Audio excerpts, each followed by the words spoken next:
السلام عليكم ورحمة الله وبركاته. الحمد لله رب العالمين، والصلاة والسلام على أشرف الأنبياء والمرسلين، نبينا محمد وعلى آله وصحبه أجمعين. أما بعد، أعوذ بالله من الشيطان الرجيم.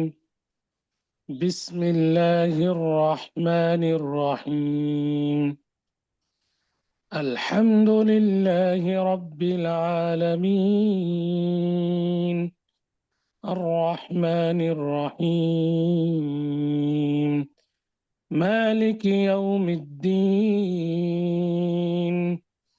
إياك نعبد وإياك نستعين،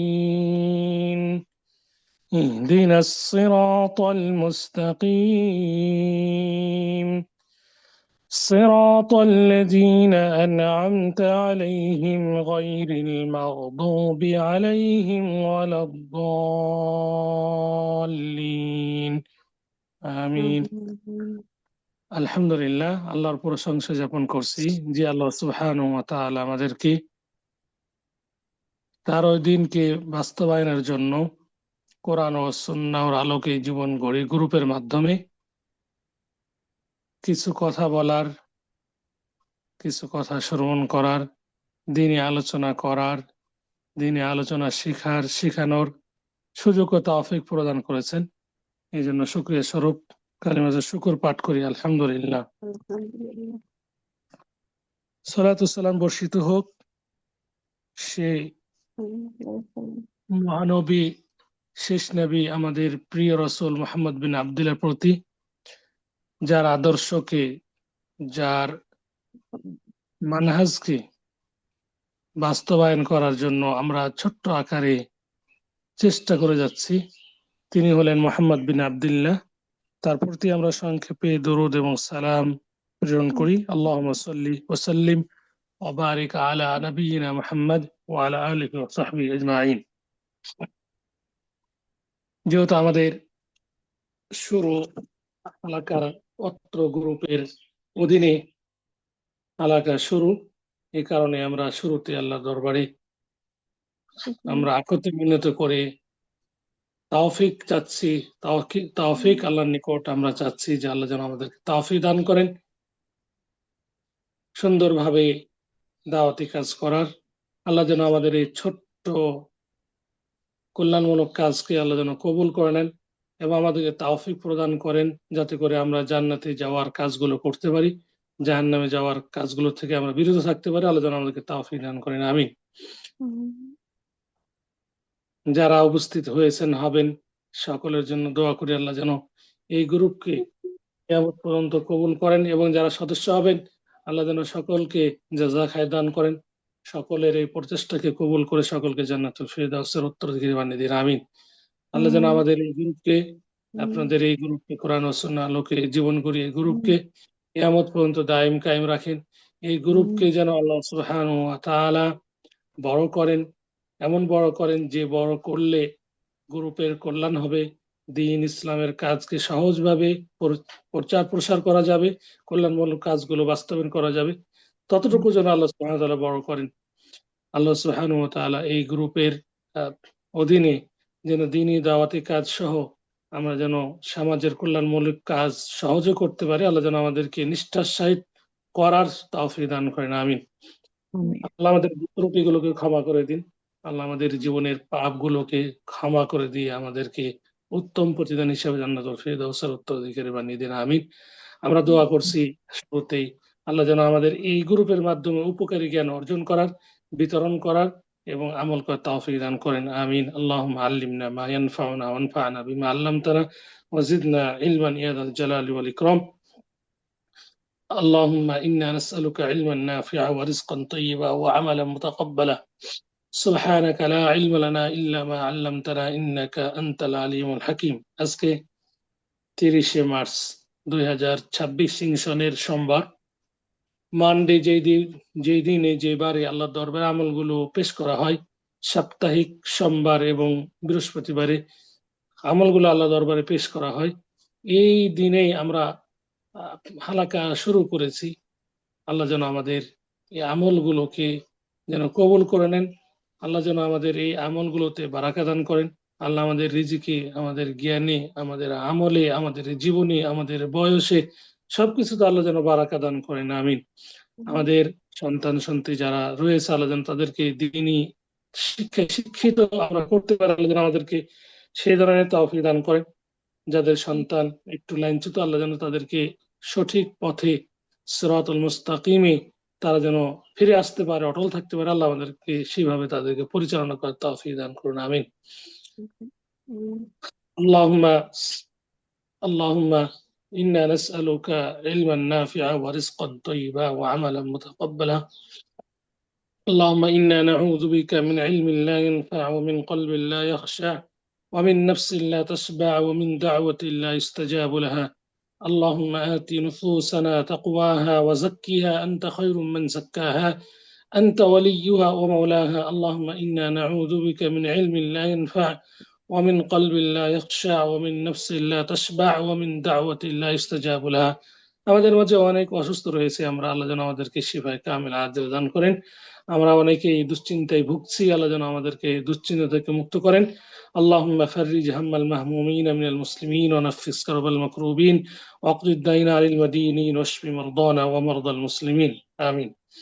আজকে যেহেতু আমরা শুরু, এই কারণে আমরা আপনাদের মতামতের ভিত্তিতে কিভাবে আমরা শিক্ষা দিতে পারি, মতামতের ভিত্তিতে আমরা পরবর্তী ডিসিশন নিব, সিদ্ধান্ত গ্রহণ করব। আমরা আল্লাহর কাছে তৌফিক কামনা করলাম, আমরাও আমাদের তৌফিক কামনা করব, কারণ আল্লাহ তৌফিক ছাড়া কোনো কাজ করাই সম্ভব নয়।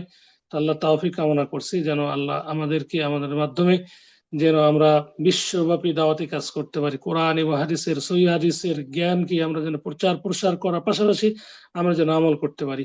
আমরা কোন কোন বিষয়ে আলোচনা করতে পারি, সপ্তাহে কয়দিন, তো আমরা ইনশাআল্লাহ আপনাদের খেদমতে উপস্থিত আছি, থাকবো ইনশাআল্লাহ। এবং কিভাবে গ্রুপের কার্যক্রম পরিচালনা করলে এটা সহজ হবে, সকলের এটা সহযোগিতা প্রয়োজন।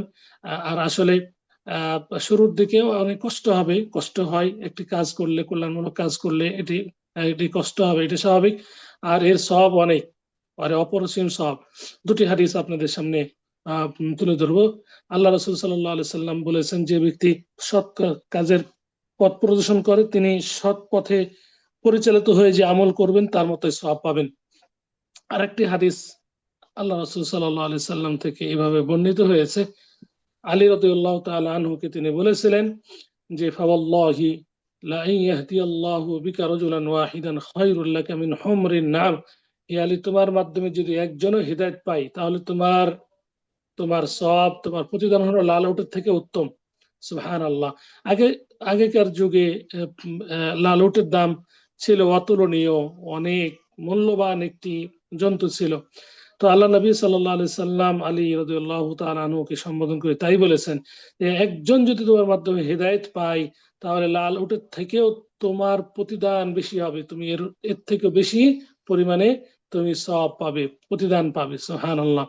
তো এখন হিদায়তের মালিক আল্লাহ সুবহানাহু ওয়া তাআলা। আজকে আলোচনা হয়তো বা লম্বা হবে না। হিদায়ত দুই প্রকার, হিদায়তুদ দালালা ওয়াল ইরশাদ, হিদায়ত তৌফিক। তো দালালা ইরশাদ মানে হিদায়তের পথ দেখানো, আর তৌফিক মানে সে পথে অটল থাকা, সেটি আল্লাহ সুবহানাহু ওয়া তাআলার সাথে খাস। তো যদি আপনার মাধ্যমে একজন যদি হিদায়ত পায়, তাহলে এর থেকে আর কি সওয়াবের হতে পারে, কি সওয়াব মানে হতে পারে, বা কি আর প্রতিদান হতে পারে বেশি। তো আলহামদুলিল্লাহ, একজন যদি দাওয়াতি আরেকজনকে দেয়, কিংবা অনেকজনকে দেয়, যদি একজন যদি হেদায়েতের পথে আসে, সঠিক ইসলামটা পেয়ে সেটাকে যদি পালন করে, তাহলে এর থেকে বড় প্রতিদান আর কি হতে পারে। তো আজকে অল্প আছে, একদিন একদিন গ্রুপের অধীনে অনেক অনেক ব্যক্তি দাওয়াতি কাজে অংশগ্রহণ করবে, অনেকে দাওয়াত দিবে, অনেকে কোরআন শিখবে, অনেকে হাদিস শিখবে, আবার শিখাবে।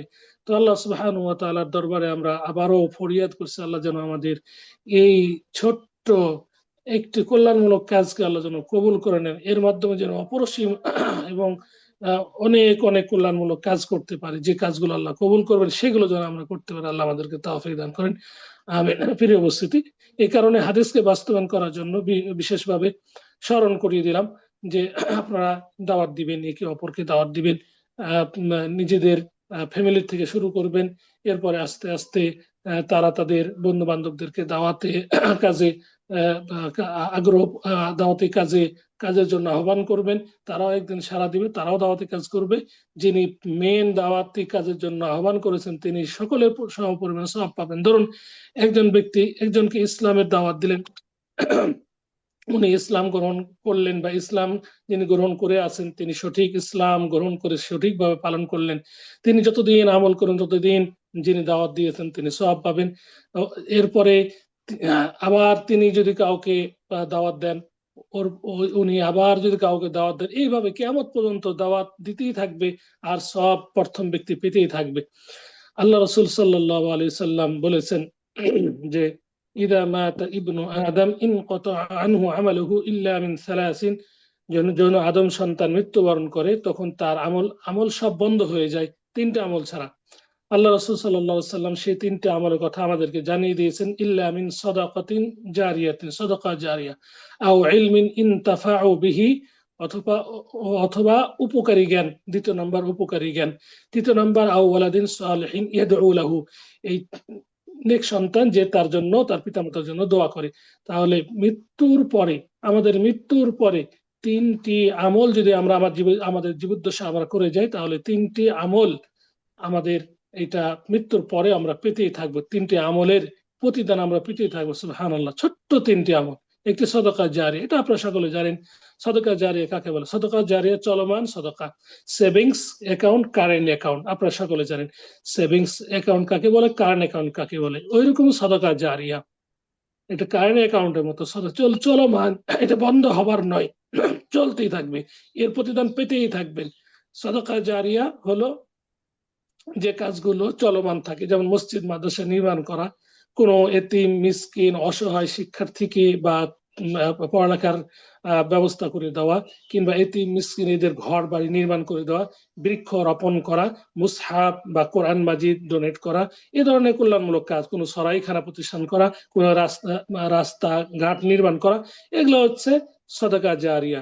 অনুরূপভাবে দ্বিতীয় নাম্বার যেটি আল্লাহ রাসূল বলেছেন যে মৃত্যুর পরে এর আমল নামা বন্ধ হবে না, এর প্রতিদান পেতেই থাকবে মৃত্যু ব্যক্তি, সেটা হলো আও ইলমিন ইনতাফাউ বিহি, এমন জ্ঞান যার মাধ্যমে মানুষ উপকৃত হয়। যেমন আলোচনা করা, আজকে আমি আলোচনা করছি, আপনারা আলোচনা করবেন, কাউকে দাওয়াত দিবেন, এই জ্ঞান, আমাদের এই জ্ঞানের মাধ্যমে যত ব্যক্তি উপকার অর্জন করবে সেটা আমরা মৃত্যুর পরও আমরা পেতেই থাকবো। অথবা কোনো কিতাব লেখা, কিতাব কোনো ব্যক্তি যদি লেখে, হ্যাঁ, সে প্রতিদান পেতেই থাকবে। অনুভব কিতাব লেখাতে যে ব্যক্তি সহযোগিতা করেছে, হ্যাঁ, সে এর প্রতিদান পেতেই থাকবে। এক কথায় মানে উপকারী জ্ঞান যার মাধ্যমে মানুষ উপকার পায়, এটা ইসলামের উপকারী জ্ঞান, যেটা মাধ্যমে মানুষ উপকার অর্জন করতে পারে। আপনি দাওয়াত দিলেন, আপনার মাধ্যমে সালাত আদায় করবে সঠিকভাবে, কোরআন তেলাওয়াত করবে সঠিকভাবে, এটা উপকারী জ্ঞান। তৃতীয় বিষয়, যেহেতু সময় সংক্ষেপ, তৃতীয় বিষয় হলো আওয়ালাদিন সালিহিন ইয়াদউ লাহু, নেক সন্তান। আপনি সন্তানকে আপনার জীবদ্দশায় লালন পালন করেছেন, সুন্দরভাবে তারবিয়ত দিয়েছেন, দিন ইসলামের শিক্ষা দিয়েছেন, দিন ইসলামের দীক্ষা দিয়েছেন, আপনি মৃত্যুবরণ করেছেন, সে আপনার জন্য দোয়া করবে। সে আপনার জন্য যদি দোয়া করে, আল্লাহ তার দোয়াকে কবুল করবেন। অতএব এই তিনটি বিষয় ছোট্ট, কিন্তু এর প্রতিদান অনেক বড়। তো আমরা আল্লাহর কাছে আশা করি এবং নিঃসন্দেহে যে জ্ঞান আল্লাহ আমাদেরকে দান করেছেন, আমরা বলতে পারি এই গ্রুপটি হলো আও ইলমিন ইনতাফাউ বিহি এর অধীনে, এবং আও সাদাকাতিন জারিয়াতিন এর দুটি অধীনে পড়ে যাবে ইনশাআল্লাহ। সাদাকা জারিয়া, এর মাধ্যমে আপনারা টাকা ব্যয় করবেন, দাওয়াতি কাজ করবেন, এই চলমান থাকবেই এটা।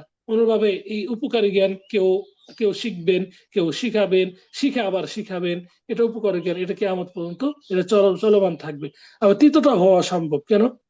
তৃতীয়টা নেক সন্তান, এই আলোচনার মাধ্যমে সন্তানদেরকে শিক্ষিত করবেন, এবং এই সন্তানরা মৃত্যুর পরে দোয়া করতে থাকবে। অতএব এই হালাকার মাধ্যমে এই তিনটি সওয়াব অর্জন করা একেবারে সম্ভব। আল্লাহ সুবহানাহু ওয়া তাআলা আমাদের হালাকাকে সেভাবে কবুল করে নিন, আমিন। যেহেতু সময় সংক্ষেপ, এই কারণে আমি এখন মানে আমাদের রেকর্ড বন্ধ করে দিয়ে আপনাদের পরামর্শ নিয়ে ইনশাআল্লাহ সামনে আমরা কিভাবে করতে পারি, ক্লাসগুলো পরিচালনা করতে পারি, সেভাবে আপনাদেরকে আপনাদের নিকট থেকে পরামর্শ নেব। আমি আমি আমার ব্যক্তিগত কয়েকটি পরামর্শ আপনাদেরকে উপস্থাপন করছি। সেটি হলো যে আমরা চাচ্ছি যে এই হালাকার মাধ্যমে দ্বীনি দাওয়াতি কাজ সবচেয়ে আমরা এটাকে মুখ্য বিষয় হিসেবে রাখবো। দাওয়াতি কাজ এর ফাঁকে আমাদের এটা সামাজিক যে কল্যাণমূলক কাজ, এটাও চলমান থাকবে ইনশাআল্লাহ। কিন্তু আমাদের মুখ্য উদ্দেশ্য থাকবে আল্লাহকে রাজি খুশি করা। তো আল্লাহকে রাজি খুশি করা এর মাধ্যমগুলো হলো যে জ্ঞান অর্জন করা এবং জ্ঞান অর্জন করানোর মানুষকে ব্যবস্থা করে দেওয়া। তাহলে আমরা জ্ঞান অর্জন করবো, এর মাধ্যমে আমরা জ্ঞান অর্জনের আমরা মানুষকে এটা বাধ্যম করে দিব। তো আমরা এখানে বেশ কয়েকটি বিষয় আমরা শুরু করবো ইনশাআল্লাহ। তো বিশেষ করে তাফসির এবং তাসহিহুত তিলাওয়া, তাফসিরুল কোরআন, তাসহিহুত তিলাওয়া, তাফসিরুল কোরআন আমরা পড়বো এবং তেলাওয়াত শুদ্ধিকরণ। আমরা তেলাওয়াত কিভাবে শুদ্ধ করবেন সেটা আমরা আপনাদেরকে মাঝে মাঝে বলবো। যেমন তাফসির যখন আমরা বলবো, তাফসিরের শুরুতে যে আয়াতগুলো আমরা তেলাওয়াত করবো সেটি আমরা বলবো এবং সেখানে কিছু হালকা টাচ করবো নিয়ম কারণ, এইভাবে হলে শুদ্ধ হবে, এইভাবে হলে হবে। হ্যাঁ, এটা আমরা করব এবং সাথে সাথে আমরা ইনশাআল্লাহ এর মাধ্যমে অনেকগুলো বিষয় আমরা নিয়ে আসবো। ইসলামের যে মৌলিক বিষয়গুলো আমরা এর মাধ্যমে উপস্থাপন করব। ইসলামের যতগুলো বিষয় আছে সেগুলো আমরা উপস্থাপন করবো এবং সবচেয়ে গুরুত্বপূর্ণ বিষয় যেটা অনেক সময় আপনারা সমস্যায় জর্জরিত হয়ে যান, মাসলা মাসাইল আপনারা জানতে পারেন না, তো তখন বিজ্ঞ ওলামায়ে কেরামগণ কাছে পান না, তখন আপনারা একটা বিপদের মধ্যে পড়ে যান। এটাকে সমাধানের জন্য খুব সহজভাবে পাওয়ার জন্য আমরা আমাদের এই গ্রুপকে, কোরআন ও সুন্নাহ আলোকে গ্রুপকে আমরা কাজে লাগাবো। প্রশ্নগুলো আপনারা সেখানে করবেন, সেখান থেকে আমরা বিভিন্ন ভাবে উত্তর আপনাদেরকে আদান প্রদান করবো ইনশাআল্লাহ।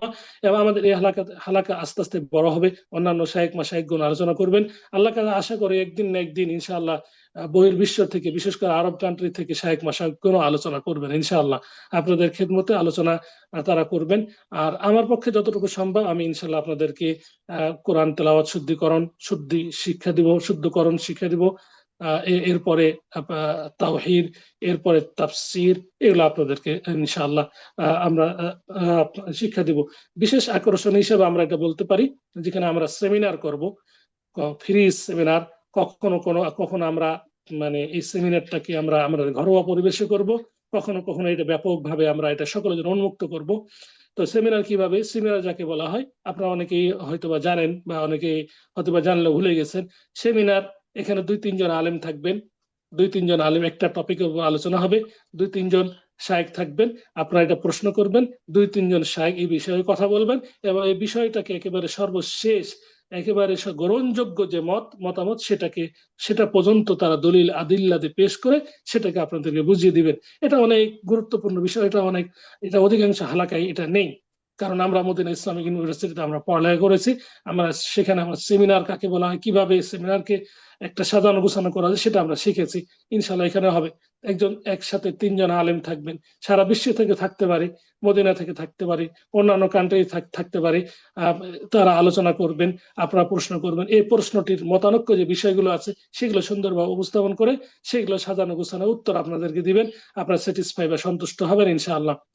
দ্বিতীয়ত, আমরা যাতে করে বহির্বিশ্বে আমরা ইসলাম প্রচার করতে পারি, এই কারণে আমরা অন্যান্য ভাষী যারা রয়েছেন, বিশেষ করে ইংলিশ ভাষী, তাদেরকেও আমরা ইনভাইট করব, বিভিন্ন ভাবে আমরা তাদেরকে দাওয়াত দিব, তারাও আপনাদেরকে অন্যান্য ভাষাও আপনাদেরকে দিন শিক্ষা দিবেন। কারণ অনেকেই আপনারা আছেন বহির্বিশ্বে বা অধিকাংশ আছেন যে আপনাদের কাছে ইংলিশটাই ইজি বা সহজ। তো তখন আমরা চেষ্টা করব যে আপনাদেরকে সেভাবে বোঝানো। আল্লাহ আপনাদেরকে তৌফিক দান করুন। এখন আপনাদের কয়েকটি পরামর্শ নিয়ে আমার আজকে শেষ করব। আমি রেকর্ড বন্ধ করে দিচ্ছি।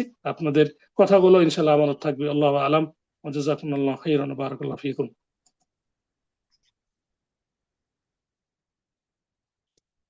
আলহামদুলিল্লাহ, আমরা আপনাদের মূল্যবান পরামর্শের ভিত্তিক সিদ্ধান্ত গ্রহণ করেছি যে আমরা আগামী ক্লাস আমরা শুরু করবো 4:15 ইনশাআল্লাহ। আল্লাহ সুবহানাহু ওয়া তাআলা আমাদের তৌফিক দান করুন। আমিন। যেহেতু আজকে আমাদের শুরু ক্লাস, এই জন্য আমরা তাবাররুকান হিসেবে, বারাকাতান হিসেবে আমরা ক্লাস শুরু করছি। আল্লাহ সুবহানাহু ওয়া তাআলা আমাদের বারাকা দান করুন। সূরা আল ফাতিহা আমরা তেলাওয়াত করেছি। আর 10 মিনিট সময় আছে, আমাদের লাইনটি বিচ্ছিন্ন হয়ে যাবে, তো আমরা 10 মিনিটে শেষ করবো ইনশাআল্লাহ সূরা আল ফাতিহা। আল্লাহ সুবহানাহু ওয়া তাআলা কুরআনুল কারীম অবতীর্ণ করেছেন এবং সর্বপ্রথম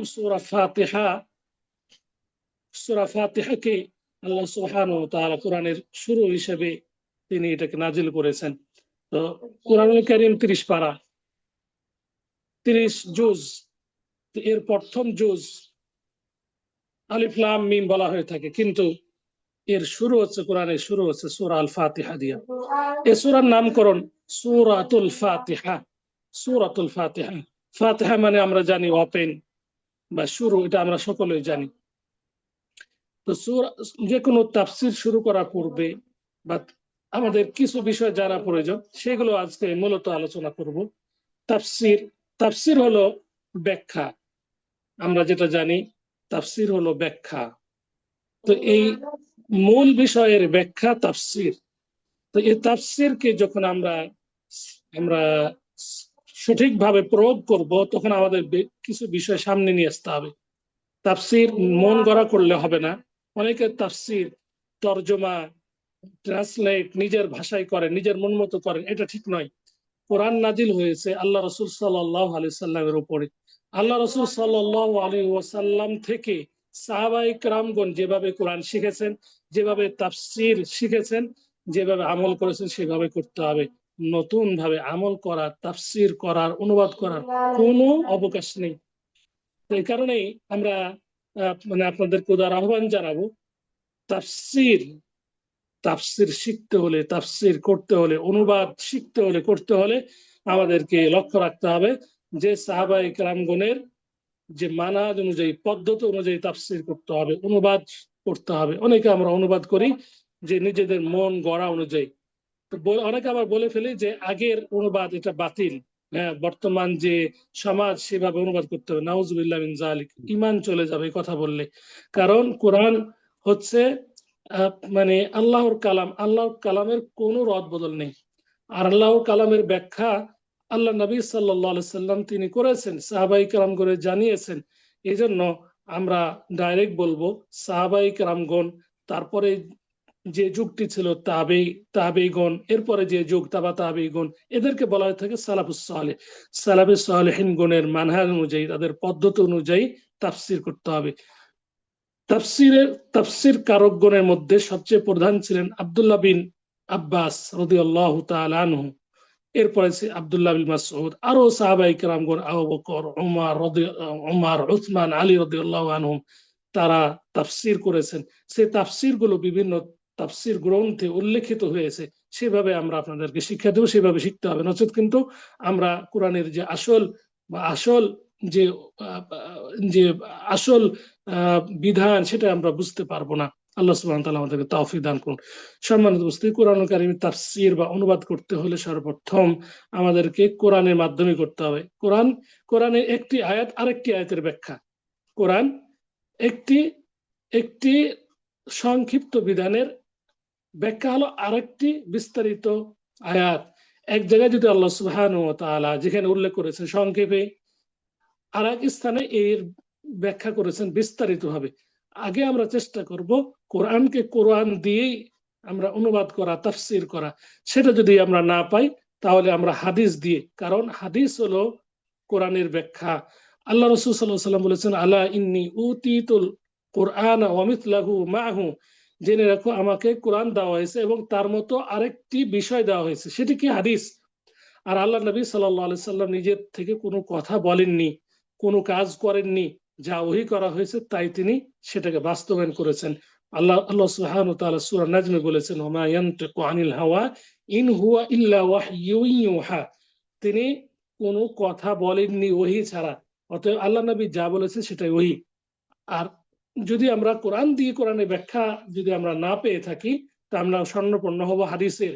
হাদিসে কি কি আছে, তা আমরা হাদিস আমরা দেখবো যে অটোমেটিক আমরা পেয়ে যাব যে কোরআনের এই বিধানটি কিভাবে পালন করতে হবে। কোরআন হচ্ছে এটা মুজমাল, আল্লাহর একটা কথা, কিন্তু এর বিস্তারিত ব্যাখ্যা এটা আছে হাদিসে রয়েছে।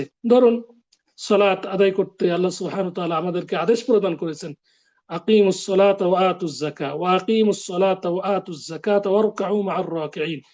তো এই যেখানে সালাত আদায় করো, এটা আল্লাহ আমাদেরকে নির্দেশ প্রদান করেছেন।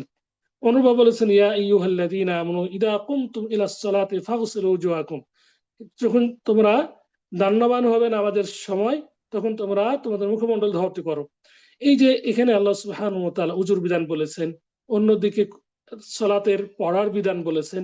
তো কিভাবে সালাত আদায় করতে হবে, কিভাবে রুকু করতে হবে, কিভাবে সাজদা করতে হবে, কখন কোন দোয়া পড়তে হবে, এগুলো কিন্তু হাদিসে আছে। তাহলে কোরআনের ব্যাখ্যা আমরা হাদিসে পেলাম।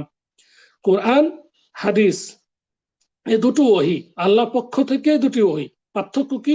কোরআন হলো আল্লাহর কালাম, ওহী মাতলু, যেটা পাঠ করা হয়ে থাকে, যার পাঠে সওয়াব রয়েছে, যার তেলাওয়াতে সওয়াব রয়েছে, যার আমলের সওয়াব রয়েছে। আর ওহী গায়রে মাতলু, আল্লাহ রসুলের যে হাদিস, কথাবার্তা, কাজকর্ম, সেটাও হচ্ছে ওহী আল্লাহ পক্ষ থেকে, কিন্তু সেটা তেলাওয়াতে কোনো সওয়াব নেই, সেটার উপর আমল করলে সওয়াব আছে। পার্থক্য এটা, পার্থক্য অনেক, কিন্তু মৌলিক পার্থক্য তেমন কিছু নেই। ওটাও আল্লাহর বিধান, এটাও আল্লাহর বিধান। কেউ যদি কোরআন মানে হাদিস না মানে, নিঃসন্দেহে সে কাফের, নিঃসন্দেহে সে কাফের। এই জন্য আহলুল কোরআন যারা দাবি করে শুধু কোরআন মানে, তাদেরকে আমরা কাফের বলি। কারণ আল্লাহর নবীকে আল্লাহ সুবহানাহু ওয়া তাআলা যেমন কোরআন দিয়েছেন, অনুভাবে হাদিসও দিয়েছেন, স্পষ্ট বলেছেন ওমা ইয়ানতিকু আনিল হাওয়া ইন হুয়া ইল্লা ওয়াহয়ুন ইউহা। অতএব কোরআন যখন আমরা বুঝবো, কোরআন যখন আমরা তাফসীর করব, তখন আমরা কোরআনের মাধ্যমে তাফসীর করার চেষ্টা করব। সেটা যদি সম্ভব না হয়, তাহলে আমরা হাদিস থেকে আমরা চেষ্টা করব সেই বিষয়টিকে বুঝার। অতএব আশা করি সংক্ষেপে আপনারা আজকে বুঝেছেন যে আমরা কিভাবে তাফসীর করব। তাফসীর করার নিয়ম হলো, সর্বোত্তম নিয়ম হলো কোরআনকে কোরআনের মাধ্যমে তাফসীর করা এবং কোরআনকে হাদিসের মাধ্যমে তাফসীর করা। এরপরে সালাফে সালেহিনগণের উক্তি, যেমন সাহাবীদের উক্তি, সাহাবায়ে কেরামগণ ছিলেন। আব্দুল্লাহ বিন মাসউদ তিনি বলছেন যে কোথায় কোরআন নাজিল হয়েছে, কোন অবস্থায় নাজিল হয়েছে, কোন বিধানের সাথে এই আয়াতটি জড়িত, আমি সবচেয়ে বেশি জানি। তার সাহাবায়ে কেরামগণ কোরআন নাজিলের প্রেক্ষাপটটা তারা জানতেন, কারণ তারা রাসূল সাল্লাল্লাহু আলাইহি সাল্লামের সঙ্গী ছিলেন। কোন অবস্থায় নাজিল হয়েছে, কি অবস্থায় নাজিল হয়েছে, কোন কারণে এটা নাজিল হয়েছে, এগুলো সম্পূর্ণ জানতেন। অতএব তাদের উক্তি, তাদের কথা থেকে আমাদেরকে কোরআনের তাফসীর করতে হবে, কোরআনের অর্থগুলো বুঝতে হবে। আল্লাহ সুবহানাহু ওয়া তাআলা আমাদেরকে তাওফিক দান করুন, সেভাবে কোরআন বোঝার, সেভাবে আমল করার, সেভাবে আমাদেরকে ব্যাখ্যা করার। প্রিয় উপস্থিতি, আজকে বিসমিল্লাহ, আউযু বিল্লাহি মিনাশ শাইতানির রাজিম, বিসমিল্লাহির রহমানির রহিম, এই দুটো বিষয় আপনাদের সামনে একটু কথা বলে শেষ করব। আউযু বিল্লাহ, এটা এই এই এই এই বিধানটি অত্যন্ত গুরুত্বপূর্ণ। আল্লাহ সুবহানাহু ওয়া তাআলা বলেছেন ফাইদা ক্বরা'তাল কুরআনা ফাসতাঈদ বিল্লাহি মিনাশ শাইতানির রাজিম, যখন তোমরা কোরআন পাঠ করবে তখন বিতাড়িত শয়তান থেকে আশ্রয় তোমরা চাইবে। এখানে আল্লাহ সুবহানাহু ওয়া তাআলা আদেশসূচক বাক্য তিনি করেছেন, আমাদেরকে দিয়েছেন। যখন কোরআন তেলাওয়াত করো তখন আউযুবিল্লাহ পড়তে হবে, এটা আদেশসূচক বাক্য। আদেশসূচক বাক্য যখন আল্লাহ সুবহানাহু ওয়া তাআলা বলবেন, তখন এটা পালন করা আমাদের বড় ফরজ, এটা ফরজ। অতএব কোরআন যখন আমরা তেলাওয়াত করব তখন আউযুবিল্লাহ আমাদের পাঠ করতে হবে, এটা ফরজ। আউযুবিল্লাহ সর্বপ্রথম পাঠ করতে হবে। আউযুবিল্লাহ পাঠের অনেক ফজিলত রয়েছে, তন্মধ্যে একটি ফজিলত হলো আল্লাহ সুবহানাহু ওয়া তাআলা আদেশ পালন করা। দ্বিতীয় হলো যে রাগ হলে, গুসা হলে আউযুবিল্লাহ পাঠ করলে এটি চলে যায়। আরো অনেকগুলো এর সাথে মানে ফজিলতের কথা আছে, সেগুলো আমরা পরবর্তীতে আমরা জানবো। সংক্ষেপে আজকে বলবো, কোরআন যেহেতু আমরা তেলাওয়াত করব, তাফসীর করব, কোরআন তেলাওয়াতের শুরুতে আউযুবিল্লাহ পাঠ করা এটি হচ্ছে ফরজ, এটি হচ্ছে ফরজ, পাঠ করতে হবে। অনুভাবে বিসমিল্লাহ, আউযুবিল্লাহ পরে বিসমিল্লাহ কোরআনুল কারীম পাঠ করা এটা হচ্ছে সুন্নত, এটা পাঠ করতে হবে। বিসমিল্লাহ, বিসমিল্লাহির রহমানির রহিম, এটি পাঠ করা সুন্নত, এটা আমাদের পাঠ করতে হবে। এবং বিসমিল্লাহ এটা এটা কি সূরা ফাতিহার একটি স্বয়ংসম্পূর্ণ আয়াত নাকি প্রত্যেক সূরার একটি আয়াত, এই নিয়ে কিছু মতানৈক্য রয়েছে। সর্বসম্মতিক্রমে বা অধিকাংশ উলামায়ে কেরামগণের মতামত হলো সূরা নামলের এটি স্বয়ংসম্পূর্ণ আয়াত। ইন্নাহু মিন সুলাইমান ওয়া ইন্নাহু বিসমিল্লাহির রহমানির রহিম। এই যে সুলাইমান আলাইহিস সালাম যখন বিলকিস রানীর কাছে যখন চিঠি প্রেরণ করেছেন, আদান প্রদান করেছেন, বিসমিল্লাহ লিখেছেন, সেই ঘটনার এখানে ইঙ্গিত রয়েছে। তো বিসমিল্লাহির রহমানির রহিম সূরা নামলের স্বয়ংসম্পূর্ণ একটি আয়াত। তো এরপরে সূরা ফাতিহারও একটি আয়াত, এটি জমহুর উলামায়ে কেরামগণ বলেছেন সূরা ফাতিহার একটি আয়াত। এবং অন্যান্য সূরা শুরুতে এটিকে সূরাকে পার্থক্য করার জন্য, একটি সূরাকে আরেকটি সূরা থেকে পার্থক্য করার জন্য এই